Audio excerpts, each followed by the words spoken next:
But tonight on DC News Now, tragedy shocking a neighborhood. 4 people dead, including a 2-year-old child, after a murder-suicide. We take a look at the latest in the investigation, and you'll hear what neighbors are saying. And multiple winter alerts throughout the DMV that have been posted this afternoon for tomorrow. We'll talk about that and what to expect with the timeline all coming up. President Trump approves an emergency declaration over the Potomac sewage spills. What officials are now able to do and how long the cleanup could take. Also, Maryland Food Pantry making special pleas for pantry staples. How the community can help meet the food assistance needs in Prince George's County. And if you have a savings account, a health savings account, you could be missing out on big money. We're stretching your dollar with changes you might not know about. You're watching the station covering all of the DMV. This is DC News Now. Well, good evening, and thank you for joining us for DC News Now at 9. I'm Mark Hall. Ben Dennis has the night off. Let's head over to meteorologist Scott Sumner with a check on the weather. Scott, things quiet now. Tomorrow, a DMV first warn day. What do we need to know? Well, certainly a good day to be indoors. Thankfully, it is a Sunday. Most of us will be inside rather than outside, probably, and relaxing on Sunday. But this is the story here, Mark, as we take a look. We're looking in D.C. and the surrounding Beltway region of a winter weather advisory for some lighter snow accumulation.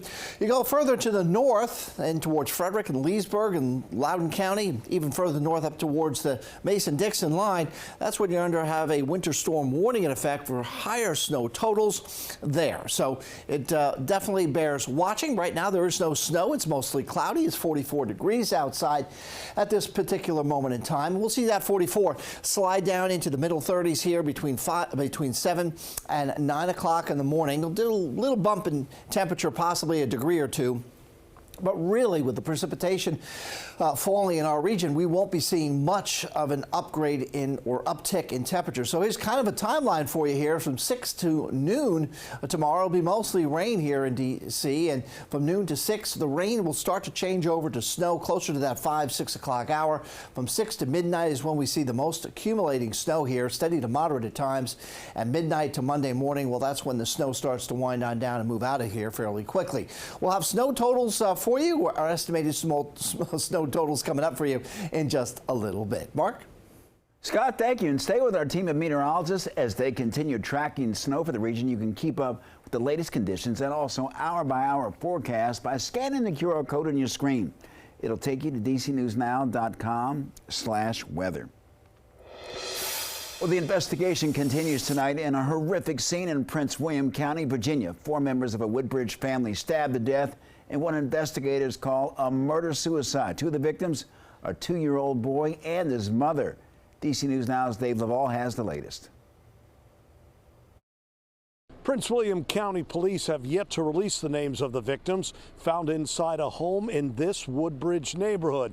But they say all 4 are related, and that has sent shockwaves through the area. It's hard to say anything like this monstrous. A woman would do it to her child. I mean, I can't imagine that. John Corbin is speechless to hear about what happened at the home of his neighbors. But that's what investigators say the unidentified 35-year-old woman did Saturday morning. 4 people stabbed to death, including herself and 2-year-old son. Since I've been here 20-some years, I've never seen anything like this happen in this area.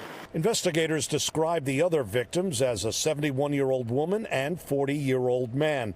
An elderly relative is said to have discovered the bodies in the upstairs of the home after he returned from the basement. It's horrific. There's no other way to describe it. Police Lieutenant John Perrock says that includes where officers found the child's body. The baby was with the mother, the suspect. Investigators don't have a motive yet and are not ruling out the possibility the woman suffered a mental breakdown. They are not aware of previous problems in the home. I couldn't imagine that. I mean, what could, if somebody could have been there to save him, save. It's a child, for God's sake. The bodies of the victims have been turned over to the medical examiner for further testing. In Woodbridge, Virginia, Dave Laval, DC News Now. All right, Dave, thank you. One woman's dead after a fire in her home in St. Mary's County early Friday morning. Crews say that they responded to the house fire on Walnut Circle around 6:40 in the morning with someone possibly trapped. And when crews arrived, they found heavy smoke and flames throughout the two-story home. Officials say that the house had extensive hoarding conditions and portions of it began to collapse. Once crews were able to clear the rubble, they found 69-year-old Karen Krenzler dead inside of the home. The cause of the fire remains under investigation. New tonight, President Trump approves D.C.'s emergency declaration over the Potomac sewage spill. The president made the announcement earlier today. FEMA will now be able to coordinate all disaster relief efforts, including providing equipment and resources to help alleviate the impacts of the emergency. The sewer line collapse has resulted in more than 240 million gallons of sewage flowing into the Potomac through January 24th. Now, still at the site of the original pipe collapse, neighbors say that they can smell the health concerns way before actually seeing it, and the stench is driving people away. DC News Now's Liberty Simmons has more. Well, I can tell you the smell out here comes and goes in waves, but I want to show you just how close this sewage spill is to the Cabin John community right across the way, and neighbors here are raising a stink about it. Cabin John neighbors say the stench from the Potomac River sewage spill is driving folks away. It's horrifying. I'm down on the canal as a practical matter almost every day. And of course, no one's down there now, one, because of the weather, and two, because of this horrible spill. So it impedes my day-to-day life. Peg Yobst has lived in Cabin John, Maryland, just across from the site of the Potomac River sewage spill for 30 years. She says the sounds of the construction crews never end. You can just hear it constantly, it's like a low heartbeat that is just a constant reminder that we're not safe. The stench from the spill carries into the community. I feel double, literally, yes. Even the White House weighing in at a press briefing Wednesday about the odor potentially impacting the president's America 250 celebrations. He worried that by the summer, the Potomac River will still smell like poop. He is worried about that, which is why the federal government wants to fix it. Now, DC Water says it does expect these emergency repairs here to be wrapped up about mid-March, and they say that should help to alleviate some of the stench issues, and it is also looking into other odor control measures. For now, in Cabin John, Maryland, Liberty Simmons, DC News Now. All right, Liberty, thank you. Gas crews working around the clock to restore service to 41 additional homes after a gas explosion in Centerville. According to officials at Washington Gas, investigators have been given the all clear to restore service for several homes. Now, crews will also provide free HVAC services, appliance restoration, and also cover lodging costs for residents. For more information on restoration updates and safety information, you can visit our website at dcnewsnow.com. The Maryland Food Pantry is desperate right now. An overwhelming demand will soon leave many of its shelves empty. DC News Now's Tim Reed is in Laurel with more. The Laurel's Food Pantry here is struggling to keep its shelves stocked with food, with so many families in Prince George's County in need.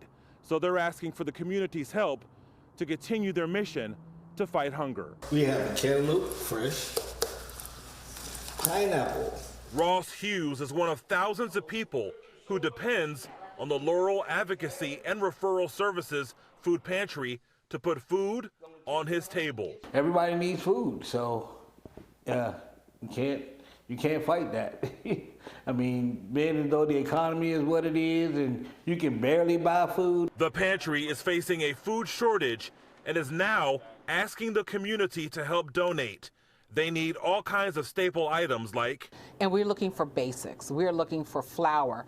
We're looking for canned vegetables, canned meat. The shelves were stocked today after a delivery, but pantry organizers say this food will quickly be in the hands of the 8,000 people they feed across Prince George's, Howard, and Anne Arundel counties. The difficulty with having sparse shelves is that we try and make sure that everyone in the family gets food. As for Hughes, he is hoping the community will rally to help.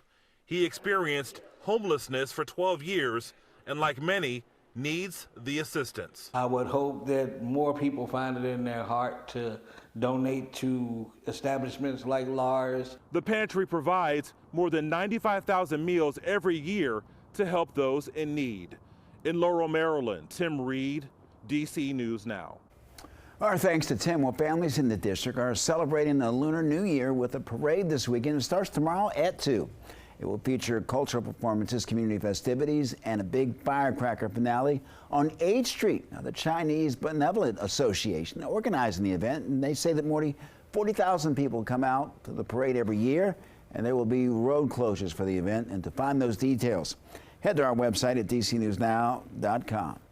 A new game hall heating up in Northern Virginia. Arlington has a pop-up social club where you can play some mahjong. Now, they're setting up tables in the Boston Exchange between the Hawkers and the El Rey restaurants. The four-person tile game, originated in China. It costs $25 to play, and players of all levels are welcome. You can find a link to reserve your spot on our website, dcnews.com. Just search mahjong. Well, coming up, could you be missing out on money when it comes to your health savings account? We're stretching your dollar with changes that you may not know about. And with snow in the forecast, we're checking in on preparations in one Maryland city before the first snowflake. Your time now, 9:12, a live look over the district. Stay with us. Meteorologist Scott Sumner will have your full forecast and once we return.